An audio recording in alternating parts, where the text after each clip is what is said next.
ওগো আল্লাহ, ওগো মালিক, তুমি ছাড়া তো আমাদের আর কেউ নাই, তুমি ছাড়া তো আমার আর কেউ নাই।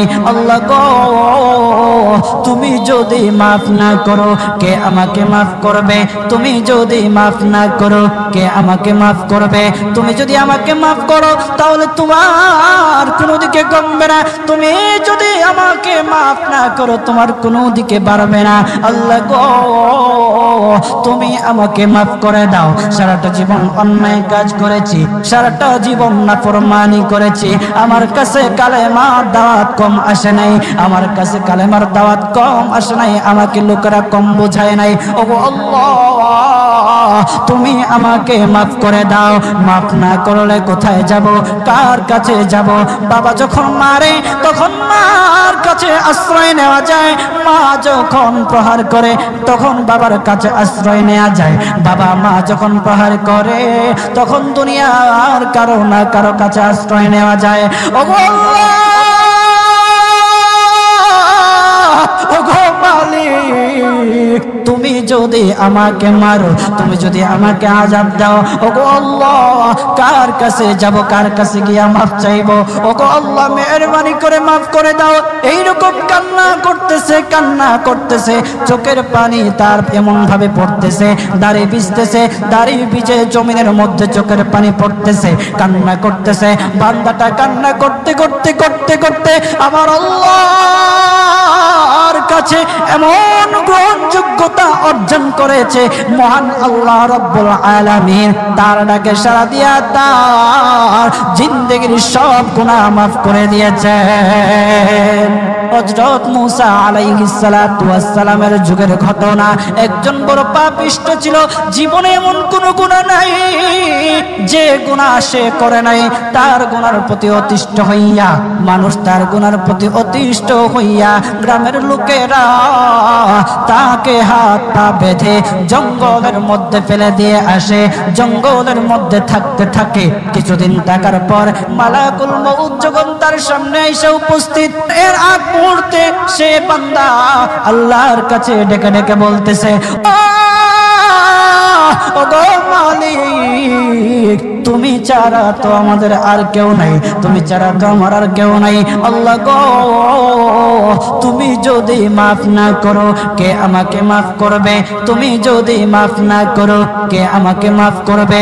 তুমি যদি আমাকে মাফ করো তাহলে তোমার কোনো দিকে কমবে না, তুমি যদি আমাকে মাফ না করো তোমার কোনো দিকে বাড়বে না। আল্লাহ গো, তুমি আমাকে মাফ করে দাও। সারাটা জীবন অন্যায় কাজ করেছি, সারাটা জীবন নাফরমানি করেছি, আমার কাছে কালেমার দাওয়াত কম আসে নাই, আমার কাছে কালেমার দাওয়াত কম আসে নাই, আমাকে লোকেরা কম বোঝায় নাই। ওগো আল্লাহ, তুমি আমাকে মাফ করে দাও। মাফ না করলে কোথায় যাব, কার কাছে যাব? বাবা যখন মারে তখন মার কাছে আশ্রয় নেওয়া যায়, মা যখন প্রহার করে তখন বাবার কাছে আশ্রয় নেওয়া যায়, বাবা মা যখন প্রহার করে তখন দুনিয়ার কারো না কারো কাছে আশ্রয় নেওয়া যায়। ওগো আল্লাহ, ওগো মালিক, তুমি যদি আমাকে মারো, তুমি যদি আমাকে আযাব দাও, ওগো আল্লাহ, কার কাছে যাব, কার কাছে গিয়া মাফ চাইবো? ওগো আল্লাহ, মেহেরবানি করে মাফ করে দাও। এইরকম কান্না করতেছে, কান্না করতেছে, চোখের পানি তার এমন ভাবে পড়তেছে, দাড়ি ভিজতেছে, দাড়ি ভিজে জমিনের মধ্যে চোখের পানি পড়তেছে, কান্না করতেছে। বান্দাটা কান্না করতে করতে করতে করতে আমার আল্লাহর কাছে এমন গ্রহণযোগ্যতা অর্জন করেছে, মহান আল্লাহ রাব্বুল আলামিন তার ডাকে সাড়া দিয়া তার জিন্দেগির সব গুনাহ মাফ করে দিয়েছেন। ওই বান্দাটা তাওবা করতে করতে করতে করতে হঠাৎ ইন্তেকাল করে। ইন্তেকাল হওয়ার পরে হযরত মূসা আলাইহিস সালাতু ওয়াস সালামকে মহান আল্লাহ বলে দিতেছে পয়গম্বর মূসা, ও দুস্থ, দেখো অমুক জঙ্গলে আমার একটা পাগলা আশেক, আমার পাগলা একটা আশেক মারা গেছে, ওই আশেকটার জানাজা তুমি পড়াও, দাফন কাফনের ব্যবস্থা করো। ও মূসা, আর তুমি একটা ঘোষণা দিয়ে বলে দাও, একটা ঘোষণা দিয়ে দাও মূসা রে, ও মূসা, তুমি ঘোষণা দিয়ে বলে দাও যে আমার এই বান্দার জানাজার নামাজ অংশগ্রহণ করবে, মহান আল্লাহ তার জীবনের সব গুনাহ মাফ করে দিবে। আল্লাহু আকবার। আরো জোরে বলেন না আল্লাহু আকবার, আরো জোরে বলেন আল্লাহু আকবার। হাত উঠায়া বলেন আল্লাহু আকবার, আল্লাহু আকবার। মুসলমান বাবাজি, গভীর মনোযোগ। হযরত মূসা আলাইহিস সালাতু ওয়াস সালাম একটা পাহাড়ের উপরে উঠলেন। পাহাড়ের উপরে ওঠার পর তখন ডেকে ডেকে বলতেছে, ও উম্মতেরা রে, আমার উম্মতেরা শোনো, আল্লাহ রাব্বুল আলামিন একটা সুসংবাদ দিয়ে দিয়েছে। আমার আল্লাহ রাব্বুল আলামিনের একটা আশিক একটা ওই অমুক জঙ্গলের মধ্যে মারা গেছে, ওই পাগলা আশিকের জানাজার নামাজ অংশগ্রহণ করো। যদি জানাজার নামাজ পড়ো তখন আমার আল্লাহ তোমাদের জীবনের সব গুনাহগুলি মাফ করে দেবে। কেউ যদি নিজের গুনাহ ক্ষমা করাইতে চাও, কেউ যদি নিজের গুনাহগুলি ক্ষমা করাইতে চাও, তাহলে মহান আল্লাহ রাব্বুল আলামিনের ওই পাগলা আশিকের জানাজায় অংশগ্রহণ করো। তখন লোকেরা দলে দলে জানাজায় অংশগ্রহণ করার জন্য দলে দলে গেল, জানাজার নামাজ আদায় করলো। আদায় করার পর পয়গম্বর মূসা আলাইহিস সালাতু ওয়াস সালামকে বলতেছে, ওগো আল্লাহর পয়গম্বর,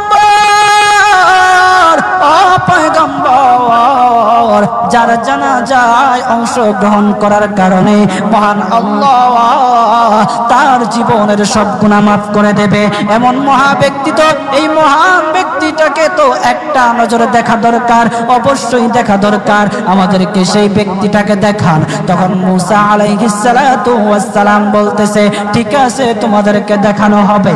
তখন যখন দেখাতে গেলেন, দেখানোর সাথে সাথে লোকেরা বলল, পয়গম্বর আপনি কি বলেন, এই লোকটাকে তো আমরা ভালো করে চিনি, ওই লোকটা বড় পাপিষ্ঠ ছিল, বড় অন্যায়কারী ছিল, বড় জুলুমকারী ছিল। ওগো পয়গম্বর, সমাজে এমন কোন গুনাহ নাই যে সে করে নাই, সমাজে সব গুনাহ করেছে, সমস্ত গুনাহের সাথে সে জড়িত ছিল, সে জড়িত ছিল। তার গুনাহের কারণে আমরা অতিষ্ঠ হইয়া তার হাত পা বেঁধে আমরা তাকে জঙ্গলের মধ্যে ফেলে দিয়ে আসি। এই পাপিষ্ঠ বান্দা আল্লাহ তাআলার বড় আশিক হতে পারে কিভাবে, আল্লাহ তাআলার পেয়ারা হতে পারে কিভাবে? পয়গম্বর মূসা আলাইহিস সালাতু ওয়াস সালাম আল্লাহর কাছে ডেকে ডেকে বললেন, আল্লাহ, লোকেরা কি বলতেছে আর তুমি কি বলো? ওগো আল্লাহ, এর সমাধান কি, এর সমাধান কি? সমাধানটা তো তুমি দিয়ে দাও। আল্লাহ রাব্বুল আলামিন পয়গম্বর মূসা আলাইহিস সালাতু ওয়াস সালামকে সমাধান দিয়েছে। বলতেছে, ও মূসা, দুষ্ট রে, ও দুষ্ট, তারা যা কথা বলেছে, লোকেরা যে কথা বলেছে সত্য বলেছে, আমি আল্লাহ যা বলেছি তাও সত্য বলেছি। ও পয়গম্বর মূসা, তারা যা বলেছে সত্য বলেছে। ওই বান্দা বড় পাপিষ্ঠ ছিল, ওই বান্দা বড় অন্যায়কারী ছিল, কিন্তু শেষ বয়সে আইসা তার হাত পা যখন বেঁধে, যখন লোকেরা জঙ্গলের মধ্যে ফেলে দিয়ে আসলো, তখন সে আমার কাছে এমন ভাবে কান্নাকাটি করা শুরু করে দিয়েছে, এমন ভাবে তওবা করা